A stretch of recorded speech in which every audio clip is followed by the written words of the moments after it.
Hi there. Welcome to Tech Talk Weekly. I'm Bob from Creation Station. This is our weekly show where we talk about 4 or 5 cool, interesting tech and science stories. Got a good mixture of both this time. And we'll get you on your way in about 20 minutes. I don't know how fast we can be today.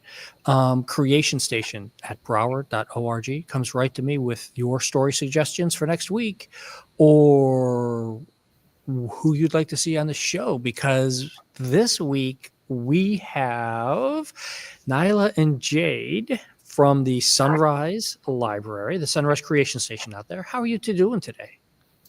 Good. Yeah, we're doing good. So tell people about who you are and what school do you go to and what are you doing out there at the Sunrise Library? You go, Jade. Oh, I go to Piper. What kind of stuff you've been doing there when you're working at the library? I sort out books. I do the Dewey Decimal System. Okay. That's cool. How about you, Neilah? The things that we do at the library is help with like crafts, like make the library like look pretty. Like That's cool. Yeah. Not the boring beige box. I appreciate that help. Yeah. What are you doing in school? I'm in like the pharmacy tech program. So yeah. We get smart people in libraries, folks. You got to come catch up.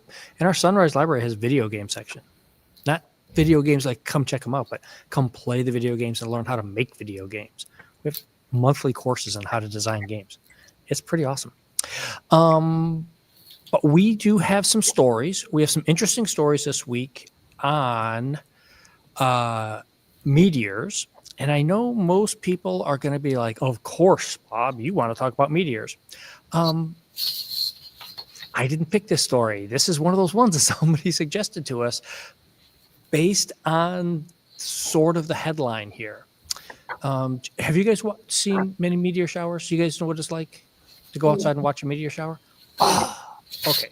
So, as always, the links to all of our stories are in the show notes for you there.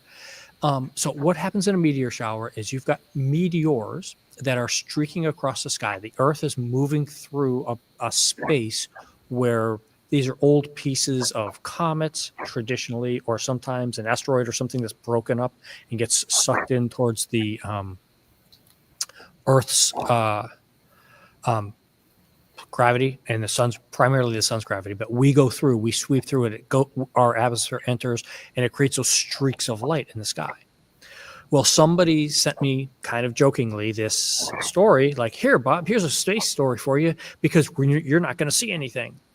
Because the Perseid meteor shower, which is a huge annual event where anybody with a naked eye can go see it, is going to be pretty much of a dud this year because it's going to be an almost full moon, which kind of washes out a lot of the meteors like this. And so looking to see, will they do that? There we go. Yeah. So here's my chart for you. These are the times to go outside to watch a meteor shower here in the rest of July and the first part of August. And we've already started last week, or almost 2 weeks now. July 3rd was the beginning of the alphas, and then the deltas started on the 12th and going through. All you need to do to go see these is to be relaxed, go outside, preferably away from light sources. So if you go out to Markham Park here in Broward County or anywhere out west along the conservation areas and out on the levees, you can go see all of these meteors just with your naked eye. No, not even binoculars. Just go out there and it'll be awesome. Got to get you guys out there. I can't believe you've never gone and seen a meteor shower before. No. Wow. It's a lot of fun. And it's different because no one can predict it. No one can know for certain what you're going to see. It's just hang out. When I was in high school, that's what we would do. It was a good excuse to the parents. Hey, we're going to go out and watch meteors. And we would just go out to the end of Sunrise Boulevard and sit out there and just watch the skies and just hang out for hours on end, chatting and talking about life. And if we saw a meteor, great. And sometimes, Okay. You guys know what a dodo is? Yes. Okay. Tell me what you think about dodos. I think they're kind of weird looking animals. Yeah. Do you know anything about what kind of bird they are or anything? Um, I think they're like a pigeon bird. Exactly. Man, you guys did read the articles. That's awesome. So dodos are essentially extra large pigeons that can't fly. One reason they can't fly is they're dead. But the other reason is they evolved too big to be able to fly. They started off as normal pigeon type birds and they got so big that they couldn't fly. And we killed them all off. However, one of the reasons dodos are important is this is the first species in the modern time, in the 1800s, where humans came in and eliminated a species, brought them to extinction. So we don't know a lot about them, and now they're learning a lot more. And this one artist started. So here is the imagined dodo picture that someone back in the 1900s did this photo of. I got to look up that date again.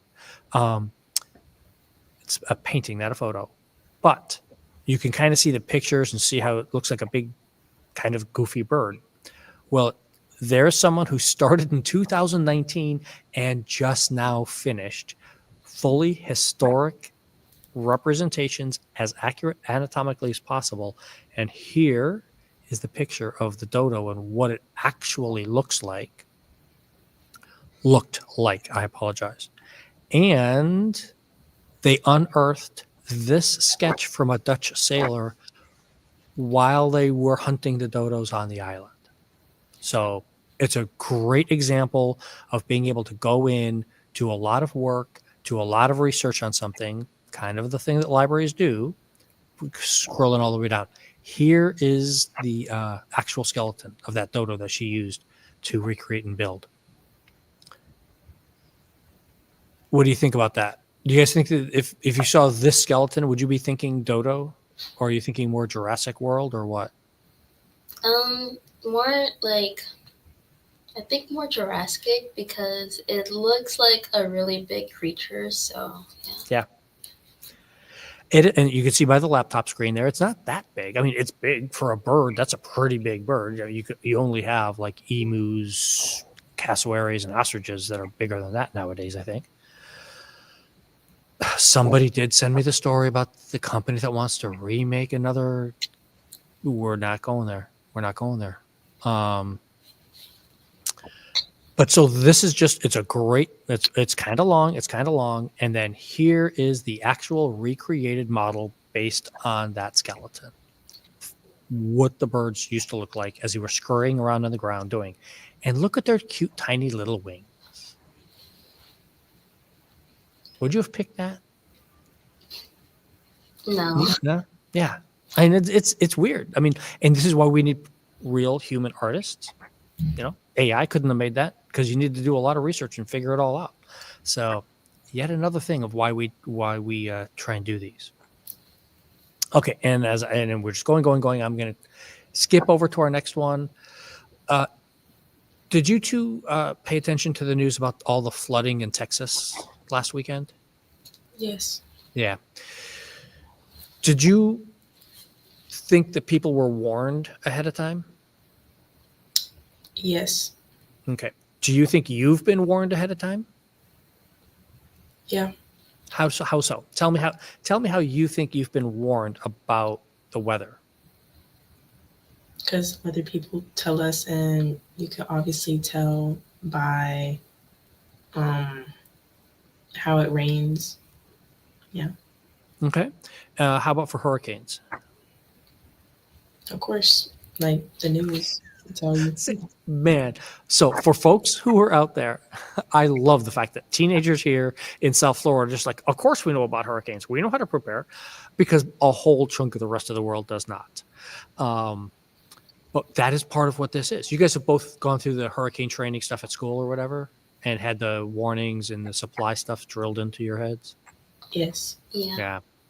And that's kind of what happens here. So I've got 3 stories from the website, The Conversation, this week to get people to talk about what's going on. Part of the issue with the flooding that happened in Texas was people were told, hey, there's going to be heavy rain.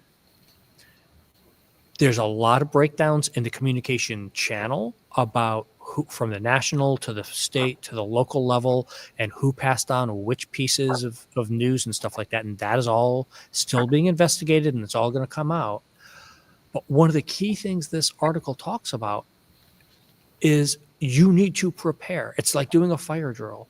You need to take in those messages, and it can't be the first time you've heard it or the 15th time you've heard it. It's got to be something that is just innate and ready for you. And you two, how many hurricane warnings have we had here that the storm never hits, right? A lot. Yeah, you see, but we still take it seriously because we know how bad a hurricane can be when it really smashes into us. Yeah. Irma, Katrina, Michael, we've had a lot of them. And we all understand down here in South Florida, at least, I hope most people do. And if you're listening and you don't understand, please take it to heart now. Listen to the watches, listen to the warnings, and do these things. And the part of this that makes the top sense was, what do you do with people to convince them, hey, there's the warnings, go follow them? What do you guys think we could do better? Do you think you got friends who don't take these things seriously? I don't think so. Do you think? No. Yeah. Man, I wish I had your confidence. Man, that is great. I work in the call center, and I take the calls from people who are just now, in the middle of the storm or figuring out what they're supposed to have been doing and stuff. So I'm glad. Thank you very much. That restores a little bit of faith that you guys know what you're doing. Do you know the turn around, don't drive line that was in the story? No. So whenever you're driving your car, remember last year when we had the huge floods down here in Fort Lauderdale, and you saw people with their cars flooded out and drowned on the side of the road. Nobody drowned, but their cars got flooded out and wiped out because they're driving into these puddles and they have no idea what's in the puddle, what's going on, or anything like that. And they're not used to being on the streets in that kind of water. Just don't do it. Just pay attention. Go read your warnings. Go talk to your local authorities. They have all this information for you. Prepare now. Because this is the new normal. This is what it's going to be like for us all going forward over the next few decades. So these are not 100-year floods. These are floods. And then I've got 2 stories about solar panels. Either of you guys do anything with solar panels? No. I know that solar panels, to me, what I've heard from other people is that solar panels, are less expensive, when it comes to electrical bills. Mm-hmm. It's better. One of the things with solar panels that a lot of people don't think about is a traditional current solar panel technology. Those panels will go up on your roof. You got to clean them, so you can't just put them up there and forget them. And 2, they last about 25 years or so at high efficiency. And then they start to break down chemically so that the amount of energy that you don't get around. There we go. Turn around, don't drown. There we go. So the amount of energy that you get out of them starts to go down, and people will take them off of their roof and replace them with more efficient ones. Well, that means all those things have to be recycled. You guys do a bunch of recycling at home, hopefully? Yes. So what do you recycle at home? Well, water bottles or plastic stuff that I have. That's good. Recycle them, yeah. So one of the things with recycling solar panels is you can't just dump it into the recycle bin, unfortunately. You've got to actually disassemble the whole thing from scratch. So it basically goes into a factory and gets taken apart. And you have to undo all of the pieces and take all the things, and then you can grind up all of the glass that you can then melt down to separate out the silicon from the glass, from the various pieces to make it all work. So it is a lot of effort and it's more energy intensive to recycle, but it needs to be done. And one of the reasons people are beginning to really think about this is, especially out in California and some other places, you can have all of your farmland producing solar, producing energy at the same time that you're producing crops, or you're producing, and we talked about this on the show last year, in Spain, there's a big push to replace solar panels on hillsides where goats and sheep are grazing, because it provides the goats and sheep with shade, and they keep all the plants off your solar panels for you. And all you need is 1 to 2 acres, and you can be producing as much energy as the whole rest of your farm. What do you think about that one? Would you guys like to be able to put up some solar panels and sell the energy back? Yeah, that'd be great. Do you know how that works? Any ideas? Any guesses on how that works? No. Yeah, no, it's a complicated thing. What happens here is our local utility down here in South Florida, it's Florida Power and Light. They are the ones who control your electrical connection. So as you generate solar power on your house and it builds up more than you're using in your house, they actually suck that energy out and put it back into the grid and then feed it back to you later on. You can also use batteries and other things. I'm simplifying it, but that is how it works. And so it depends on your local utility how much money you can actually make on your solar panels at your house, state, wherever you are around the state.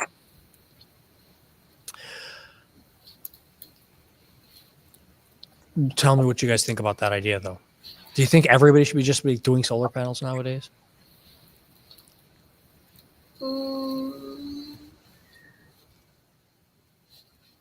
Not really. Tell me. Because it's a lot to, especially when it breaks, it's a lot to disassemble, and it's a lot of waste, especially if it gets disassembled wrong. But it's also good for the environment because you're not wasting it and you're saving it, like conserving it. Mm-hmm. Yeah, there's that whole, see, you guys are seeing both sides of the story. That's the key thing. That's what we want our listeners to do is, we're not telling you what to think. We're just making you think. Come up with your own ideas about which side of this you think is the better one to do. Now, I have a game for you guys, but we're not going to play it right now because it takes about 10 minutes. But we've got the link in the show notes, and we're going to do it after the show, is how your brain gets old. Now, you guys have a ways to go before 40. However, every single year, your brain slows down. And it's after age 40 that we can actually start tracking it. Your brain actually peaks in your early 20s. And then from there, it stays kind of steady. And then it slowly actually decreases from age 40 onward. And they can track this. It's milliseconds slower as it goes by over ages. But there's some interesting, cool new studies out of exactly to track how your brain ages and what helps prevent that and slow it down. And anyone out there who's listened to the show knows what I'm about to say. But what do you guys think is the number one thing that can help stop your brain from slowing down? Sleeping helps a lot. See, now, did you know that before you read the article? I feel like it's kind of like common sense that you need to sleep so your brain can rest, because not sleeping can like make you like very like delusional or hallucinate. Like that's why I think it's like you have to sleep.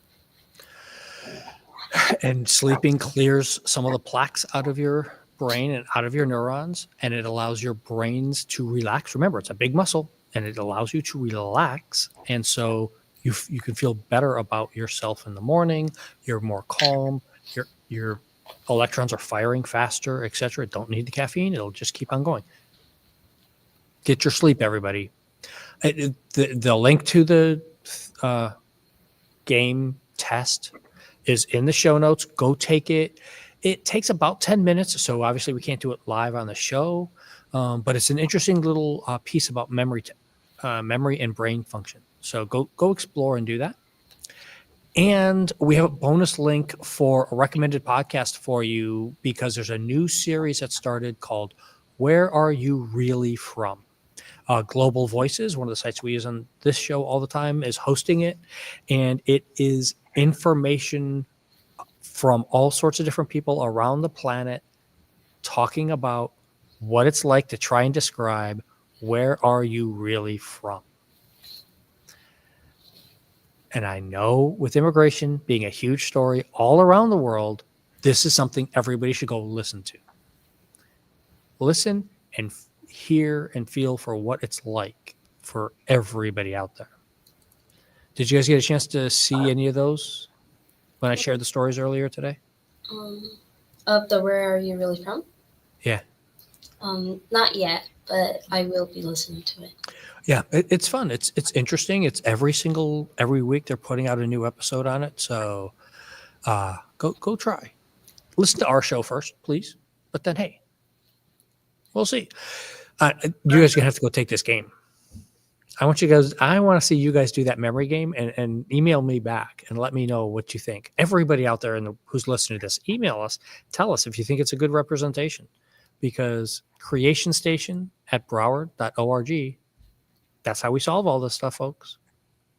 Thank you two very much for being with us this week.